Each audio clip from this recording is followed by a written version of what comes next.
Quiero contarles un par de anécdotas que me sucedieron en las 2 últimas semanas. La primera es, necesité viajar a los Estados Unidos y me comuniqué con mi empresa de telefonía celular para poder tener acceso a roaming. Después de digitar en muchas ocasiones todo lo que las instrucciones me decían por teléfono, terminaba saliéndome un mensaje de que mi teléfono no podía ser visto en esa plataforma porque pertenecía a una plataforma corporativa. Finalmente se corta la llamada y vuelvo a acceder y trato de comunicarme por la que es de persona natural y tampoco logro obtener una respuesta. Finalmente me toca viajar a los Estados Unidos sin telefonía y tratar de resolver con el Wi-Fi que pudiera tener en los sitios públicos. Pero llego a Colombia y necesito acceder a mi servicio de salud. Y me veo con una sorpresa y es que nuevamente entro al tema de una página donde, muy bien diseñada, me dice, por favor, de las opciones que están aquí establecidas de preguntas, escoja la que usted necesita. Pero resulta que nada de lo que estaba ahí escrito correspondía a mi necesidad. Afortunadamente existía la posibilidad de escribirla y dije, bueno, vamos a escribirla y a digitarla. Y la respuesta que me daba automatizada era, la manera que usted ha diseñado la pregunta no es válida. Por favor, reconsidere y reconfigure su pregunta. Lo realicé en 4 ocasiones y tampoco fue posible. Y ahí es cuando yo empiezo a pensar, ¿será que esto le está pasando a los usuarios de las instituciones en donde he trabajado cuando hablamos de digitalización, digiturnos, call center, inteligencia artificial, minería de datos, estructuración de una serie de cosas que nos hemos desgastado para darle en teoría respuesta a los usuarios, pero que claramente a mí me estaba pasando en donde no me daban respuesta? Y empecé a hacer memoria de lo que sucedía cuando a uno le pasa esto, cuando a uno le ofrecen un producto de estos. Y se da cuenta que casi todos los indicadores están basados en productividad, en eficiencia, en números y en temas económicos. Pero a veces perdemos de foco que detrás de todo esto hay un ser humano. Y mira uno de los indicadores con los que miden, por ejemplo, la eficiencia de un call center. Y la eficiencia de un call center está medida porque el 85% de las llamadas puedan ser contestadas. O porque inicialmente se respondían 3.000 y ahora se responden 6.000. Esas cosas hoy parecen que son lo que estábamos buscando, pero nos olvidamos nuevamente del ser humano. ¿Quién de ustedes no ha vivido una situación particular en este aspecto y le queda un sentimiento de frustración?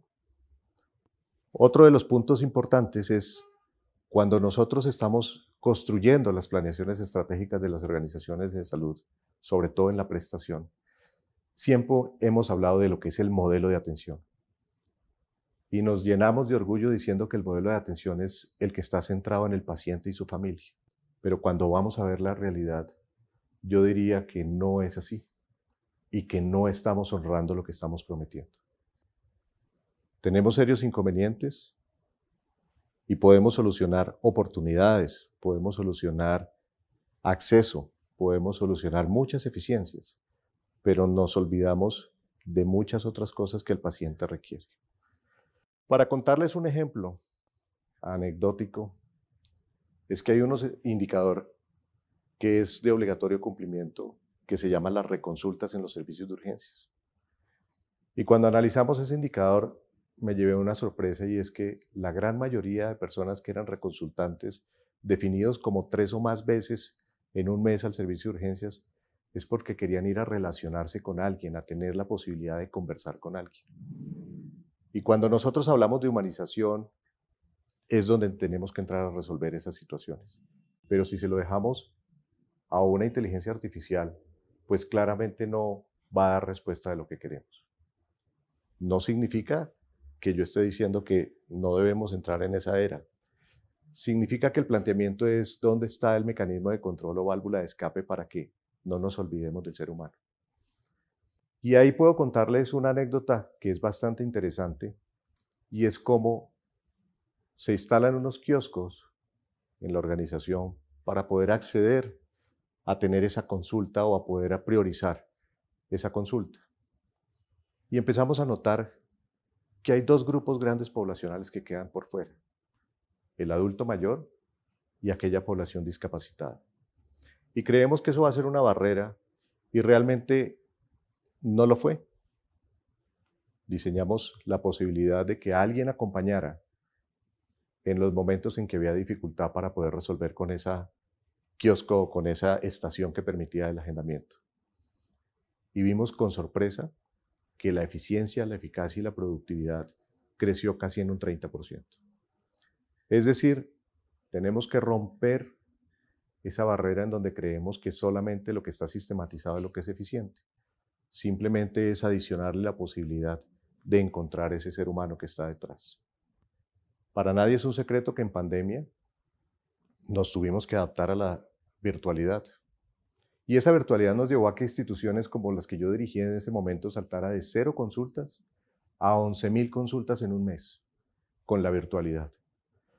Pero ¿en qué momento nos íbamos a preocupar que realmente la solución a ese paciente se estuviera dando? Y tenemos que hacer el ejercicio y empezamos a pensar cómo podíamos nosotros crear no solamente encuestas de satisfacción, sino encuestas de cómo podíamos medir que el paciente tuviera una solución. El segundo concepto que me parecía importante es que esto lo tenemos como para ahorrar tiempo. Ya sabemos que todo lo que nos han vendido es para aumentar la eficiencia, disminuir los costos, mejorar el ingreso, mejorar los márgenes, olvidándonos del ser humano que está detrás. Pero ¿tiempo para qué?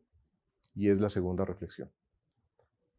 Tiempo para poder utilizarlo en construcción de esa personalidad, tiempo para poder disfrutar con la familia y verdaderamente hablar de humanización. Recordemos que el ser homínidos no es igual al ser humano. El ser homínidos es producto de haber puesto en 2 patas, pero compartimos eso con los orangutanes y con los chimpancés. El ser humano es el aprendizaje que tenemos en la construcción como sociedad. Y algo que siempre habíamos hablado y que aprendí con la pandemia es que no era solamente hablar del distanciamiento social, era hablar del distanciamiento físico, porque como sociedad sí que teníamos que acercarnos.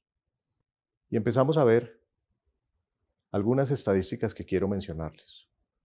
Por ejemplo, el sentimiento de soledad. El 30% de los hogares unipersonales se sienten solos. A diferencia de cuando son de 3 o más componentes en donde desciende a menos del 20% de esa soledad. Entonces nosotros estamos migrando para dar más tiempo para sentirnos solos. ¿Cómo podemos nosotros introducir dentro de eso la capacidad de que esos mismos sistemas de información, sistemas de robotización, sistemas de inteligencia artificial permitan al ser humano utilizar ese tiempo libre para ser más creativos y para poder diseñar cosas que sean en bienestar de ese mismo ser humano? Ese es un reto y es el reto que quiero dejar planteado.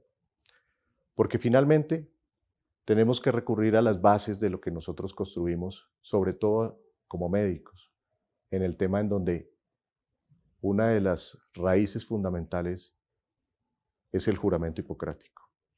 Y en ese juramento hipocrático hay algo que es el dictum hipocrático y es primum non nocere. Primero, no hacer daño.